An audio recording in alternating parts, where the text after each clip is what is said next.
Assalamualaikum warahmatullahi wabarakatuh. Nama saya Fahri Muhammad Rahman dan saya akan membacakan cerpen tentang Antu Ayak. Pada zaman dahulu kala di wilayah Sumatera Selatan ada sebuah keluarga petani sederhana yang tinggal di sekitaran aliran sungai. Keluarga tersebut mempunyai seorang anak perempuan yang sangat cantik. Parasnya bernama Juani. Tak hanya mempunyai wajah cantik, badannya pun langsing sehingga banyak gadis-gadis yang iri melihatnya. Karena kecantikannya, banyak pemuda tampan yang menaruh hati dan berkeinginan untuk meminangnya. Sayangnya, tak ada satupun pinangnya yang Juani terima, karena memang belum berniat untuk menikah. Orang tuanya pun sempat khawatir kalau anak semata wayangnya akan menjadi perawan tua.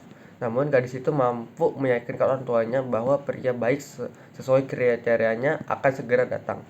Hingga pada suatu hari, wilayah tersebut dilanda kekeringan sehingga kebun kopi yang dijadikan tumpuan keluarga Juani mengalami gagal panen. Akibatnya, ayah Juani pun berhutang kepada seorang rentenir kaya untuk memenuhi biaya hidup sehari-hari sampai musim panen selanjutnya tiba. Lama-kelamaan, hutang tersebut kian menumpuk. Sang ayah pun tidak mampu untuk membayar saat ditagih. Rentenir itu kemudian berkata bahwa hutang keluarga tersebut akan dianggap lunas kalau ayah Juani mau menikahkan anak gadisnya dengan putranya. Juani terpaksa setuju untuk menikah dengan anak rentenir yang bernama Bujang Juandan demi membantu orang tuanya. Meskipun akan menikah dengan anak orang kaya, tapi hal itu tidak membuatnya bahagia.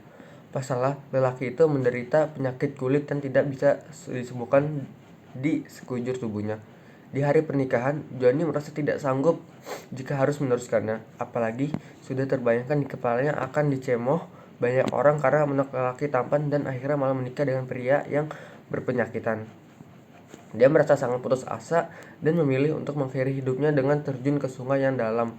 Setelah beberapa saat, barulah keluarga menyadari apa yang terjadi pada Juani. Sayang, semuanya sudah terlambat.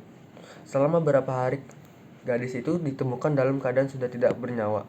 Konon, sejak kematian Juani, di sungai tersebut akan terdengar suara seorang gadis yang menangis dan sering meminta korban, terutama anak lelaki. Sekian cerita dari Antu Ayak.